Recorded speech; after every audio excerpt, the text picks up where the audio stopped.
wabarakatuh. Kembali lagi bersama saya Alim Amri Ardani. Kali ini kita akan membuat video tentang pertanyaan-pertanyaan di kolom komentar YouTube dan Instagram yang belum bisa kita jawab di kolom komentar.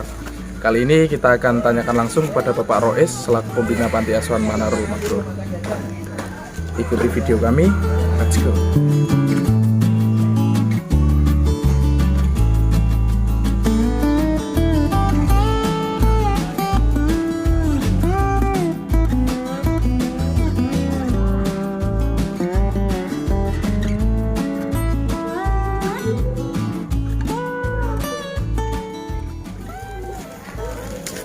Assalamualaikum Bi. Sehat Bi? Sehat, alhamdulillah. Semua pada sehat. Sekarang total anaknya ada berapa Bi? Anaknya 80 ini per tanggal 18 Juni 2022. Ini total 80. Dari 80 yang bayi di bawah 1 tahun 33, kemarin sudah dibawa oleh keluarganya juga 33, dan balita 1 tahun sampai usia SD itu ada 24, kemudian yang lain itu SMP, SMA, mahasiswa itu sekitar 10 orang, dan lebihnya adalah dewasa.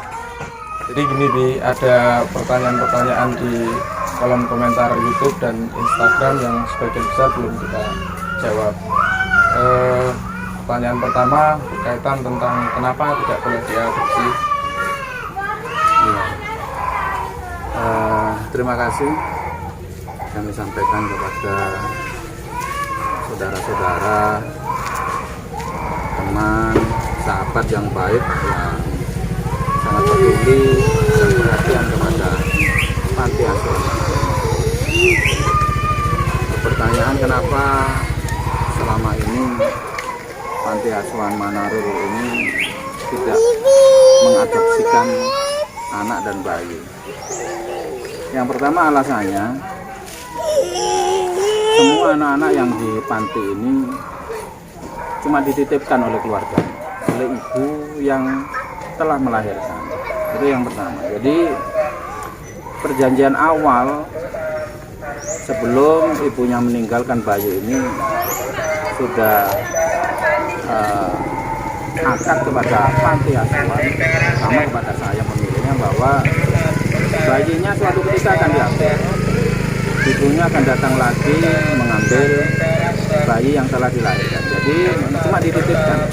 Barang yang dititipkan tidak mungkin bisa dikasihkan kepada siapapun, tidak boleh diambil oleh siapapun kecuali oleh orang mereka yang menitipkan. Ini prinsipnya. Kemudian yang kedua, bukan tidak boleh diadopsikan. Jika ada ibu hamil yang datang ke sini kemudian mengikhlaskan bayinya untuk diadopsikan, ya kita akan adopsikan. Dan kemarin sudah kita coba untuk proses pengadilan, tetapi ternyata Panti Manarul Mabrur ini tidak diizinkan oleh Dinas Sosial untuk mengadopsikan bayi. Jadi tidak direkomendasikan oleh Dinas Sosial Provinsi untuk mengadopsikan anak. Jadi karena kami warga negara Indonesia yang harus mentaati aturan-aturan yang ada di negeri ini, ya kami manut saja. Akhirnya ya tidak bisa diadopsikan karena keputusan Dinas Sosial itu panti yang tidak milik Dinas Sosial ternyata dia tidak boleh mengadopsikan anak dan bayi. Itu alasannya. Ketika nanti kita paksakan mengadopsikan anak-anak yang di sini, kemudian diketahui oleh dinas, pasti kita akan ditutup, akan diberi sanksi, ditutup oleh pemerintah, oleh dinas yang terkait, karena kita dianggapnya nanti ada jual beli bayi, ada transaksi bayi di sini. Padahal kita tidak menjual anak dan bayi. Maka untuk sementara sebelum mendapat izin dari dinas sosial bahwa panti ini boleh mengadopsikan anak dan bayi, kami tetap tidak bisa mengeluarkan bayi ini untuk diadopsikan orang lain kecuali dibawa oleh ibu dan keluarga.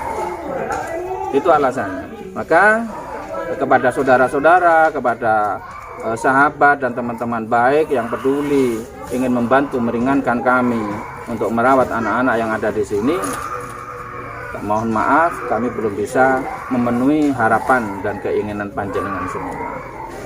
Oleh karenanya kami belum diizinkan oleh dinas terkait, yaitu dinas sosial, untuk mengadopsikan anak. Begitu, terima kasih. Ini pertanyaan kedua, jadi ada yang bertanya tentang legalitas bayi dan anak-anak asuh panti Manarul.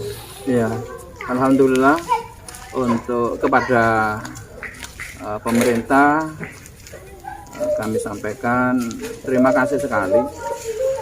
Selama ini kami Panti Asuhan Manarul Mabrur dipermudah untuk urusan legalitas dan data-data kependudukan dari anak-anak kami. Untuk kakaknya sementara ikut kepada kakak pemilik panti, yaitu saya. Jadi anak-anak yang dilahirkan di panti, kemudian kakaknya ikut kami sebagai anak asuh. Kemudian aktenya dibuatkan oleh Dinas Kependudukan dan Catatan Sipil sesuai dengan data yang ada. Kalau dia lahir tanpa hubungan resmi, itu berarti aktenya atas nama ibu. Jadi anak ini binnya bin ibu. Kalau ibunya sudah mempunyai KTP, sudah dewasa, itu aktenya akte nama anak, tempat tanggal lahir, kemudian nama ibu orang tuanya, tanpa nama bapak. Karena kalau harus ada bapak berarti harus ada buku akte pernikahan, akte nikah, dan ada kakaknya. Kalau dia belum menikah, ya aktenya akte ibu. Kemudian bagaimana kalau mereka itu ternyata belum mempunyai KTP, yaitu anak-anak yang dilahirkan oleh wanita yang usianya masih usia SMP dan SMA, yang belum mempunyai KTP, maka aktenya ada, sudah dibuatkan oleh dinas terkait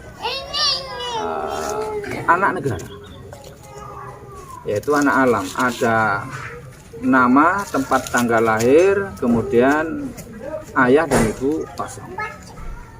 Dan ini sama dengan akte, fungsinya sama dengan akte yang lain, akte-akte masyarakat umum. Jadi boleh, bisa digunakan untuk sekolah, bisa digunakan untuk persyaratan-persyaratan menikah dan yang lain-lain yang berhubungan dengan kebutuhan surat menyurat dari anak tersebut. Jadi aktenya ada, kemudian kakaknya juga ada, cuman aktenya sesuai dengan kondisi saat anak ini dilahirkan. Jadi kalau tidak punya bapak, hanya punya ibu, dan ibunya sudah dewasa, punya data kependudukan seperti KTP, ya dia anak ibu. Tapi kalau anaknya lahir dari perempuan yang belum punya KTP, itu anak alam, anak negara. Nah begitu. Jadi sudah selesai dan beres semua data-data tentang legalitas anak Panti Asuhan Manarul Mabrur. Ini untuk pertanyaan ketiga. Ya. Jadi di luar sana ada beberapa saudara-saudara kita yang tidak sependapat tentang adanya panti yang menampung anak-anak yang lahir di luar nikah. Jadi tanggapan Abi? Iya, terima kasih untuk saudara-saudara saya seluruh Indonesia. Saya sejak awal sudah menyadari bahwa apa yang kita lakukan, apa yang kita pikirkan tidak harus disepakati oleh semua orang. Ini yang poin yang paling penting, tidak harus disepakati oleh semua orang. Kemudian yang kedua, kenapa saya itu mau menolong siapapun di negeri ini? Karena saya sadar bahwa tidak ada satupun manusia di dunia ini yang tidak melakukan kesalahan. Tidak ada satupun. Bahkan mereka orang-orang yang menghujat hari ini, saudara-saudara yang kita tidak sepakat, yang membuli, kemudian mencaci maki dengan apa yang saya lakukan kepada ibu-ibu hamil hari ini, mereka juga mungkin jauh lebih besar dosanya, jauh lebih banyak. Cuma bentuk dosanya saja yang salah, yang berbeda. Siapa yang di alam ini yang merasa tidak punya dosa? Dan siapa yang di dunia ini selama sepanjang hidupnya tidak merasa tidak punya salah? Karena saya sendiri juga merasa saya berdosa, punya salah dalam kehidupan ini, saya tidak bisa menjudge kesalahan orang itu lebih besar dari kesalahannya. Tidak bisa. Maka saya akan menyadarkan mereka dengan membantu memberikan solusi sebisa saya. Siapa yang menjamin kalau panti ini tidak ada, kemudian perzinahan itu berhenti? Sebelum saya lahir saja perzinahan sudah banyak di mana-mana. Dan itu harus diakui bahwa semua manusia ya tertarik dengan itu. Cuma kesempatan saja yang belum ada. Banyak orang yang sudah punya keluarga berselingkuh dengan keluarga yang lain, kemudian banyak orang yang sudah punya anak berselingkuh, melakukan perzinahan, melakukan kemaksiatan. Cuman karena dia tidak mendapatkan risiko, karena masing-masing punya keluarga, masing-masing punya istri dan suami, ya tidak terekspos, tidak ada masalah. Seandainya pasangan selingkuhnya itu hamil, pasti ada yang mengakui karena punya suami dan punya keluarga. Jadi alasan pertama, boleh tidak sepakat, tidak apa-apa, dan kami tetap akan belajar memberikan manfaat, menyadarkan orang-orang yang hari ini bersalah untuk menjadi lebih baik ke depan. Dan alhamdulillah sampai hari ini wanita yang hamil salah pergaulan itu belum pernah datang terulang dalam hal yang sama 2 kali, belum pernah. Setelah datang ke sini kemudian kami bantu, semuanya sudah mempunyai suami, sudah nikah secara resmi, kemudian dia bekerja, dan banyak yang mengandung anak yang dilahirkan. Jadi apapun ketidaksepakatan yang dilakukan oleh orang, ya itu hal-hal yang wajar. Karena kita juga sering tidak sepakat dengan apa yang dilakukan oleh orang lain. Maka kuncinya kita bebaskan orang lain juga tidak sepakat dengan kita. Jadi tidak ada masalah. Kita akan tetap berjalan, memperbaiki kondisi, menjadi solusi dari semua permasalahan yang ada pada saat ini. Jadi ini ada satu komentar saudara kita yang pernah bermain-main di sini. Komentarnya gini, jadi berbuat baiklah tanpa syarat apapun itu gimana? Iya, terima kasih untuk saudara-saudara yang peduli kepada anak-anak kami dan bersilaturahmi di tempat kami. Memang selalu menyampaikan prinsip-prinsip yang kami ajarkan, kami ucapkan kepada anak-anak kami. Di antaranya berbuat baik dalam setiap kondisi, berbuat baik dalam setiap situasi tanpa syarat apapun. Karena yang akan kita dekati bagi orang-orang yang percaya kepada Tuhan Yang Maha Esa, kepada Allah Subhanahu wa Ta'ala, yang akan kita dekati dari Allah itu adalah sifat mulianya, sifat jamal dan jalalnya Allah, sifat baiknya yang ingin kita dekati. Kita sering melakukan apa-apa kemudian membuat persyaratan sendiri, kemudian meminta balasan sendiri, membuat angan-angan sendiri bahwa ketika saya melakukan ini akan mendapatkan ini. Kalau seperti itu, kita berbuat ini berdagang dengan kehidupan ini. Kita bertransaksi dengan keyakinan. Sementara Allah mengajarkan, Tuhan kita yang Maha Esa itu mengajarkan bahwa apapun yang dilakukan oleh Allah, oleh Tuhan Sang Pencipta ini, tanpa ingin dibalas apapun oleh ciptaannya, oleh makhluknya. Makhluknya itu mau percaya kepada Tuhan ya silakan, tidak percaya pun ya ada risiko. Tuhan itu tidak minta apa-apa karena Allah itu tidak butuh apa-apa. Allah itu qiyamuhu binafsi, dia cukup dengan dirinya sendiri. Dia tidak menerima apapun. Manusia ini, makhluknya semuanya taat, semuanya baik, Tuhan itu tidak untung, Allah itu tidak untung. Kemudian ketika semuanya tidak baik, semuanya tidak percaya, Tuhan itu tidak gugur menjadi Tuhan. Tuhan itu tidak jatuh dan Tuhan itu tidak rugi apapun. Yang akan kita dekati itu Allah itu berbuat tanpa mengharap apapun. Ketika kita manusia berbuat, hanya cukup berbuat apa yang pantas dan apa yang baik, ada manfaatnya untuk sesama, ya sudah kita lakukan. Dan setiap hari harus ada kebaikan-kebaikan yang kita tebar, yang bisa diambil manfaatnya oleh makhluk sesama ciptaan. Intinya berbuat baik adalah sebuah keharusan. Selama kita belum jadi orang kaya, ya kita akan tetap baik. Setelah nanti kita akan dijadikan orang kaya oleh Allah, maka kita tetap jadi manusia baik. Kalau kita hari ini menjadi rakyat, cobalah berbuat baik sebagai rakyat. Nanti ketika kita menjadi pejabat, ya berbuat baiklah sebagai pejabat. Kalau kita hari ini belum terkenal, ya jadilah orang baik ketika belum terkenal. Nanti ketika dikenal, ya tetap saja berbuat baik meskipun kita sudah jadi dikenal. Jadi kebaikan itu adalah sebuah keharusan yang selalu kita lakukan tanpa apapun, dalam kondisi bagaimanapun dan keadaan seperti apapun.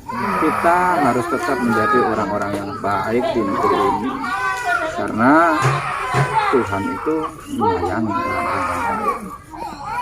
Keyakinannya apapun, kemudian kondisinya seperti itu. Insya Allah itu. Jadi berbuat baiklah selama kita masih bisa berbuat baik, dan ada waktu serta umur untuk berbuat baik. Sampai kita tidak bisa lagi berbuat baik karena usia kita sudah ditutup oleh kehidupan. Terima kasih banyak Abi atas waktunya. Semoga kita diberi kesehatan, terus saudara-saudara kita di luar sana juga diberi kesehatan, kelancaran rezeki dan barokah. Sama-sama saya sampaikan terima kasih kepada saudara di seluruh Indonesia, teman-teman baik dan sahabat yang peduli dan perhatian kepada Santri Nana Rohimah. Assalamualaikum warahmatullahi wabarakatuh.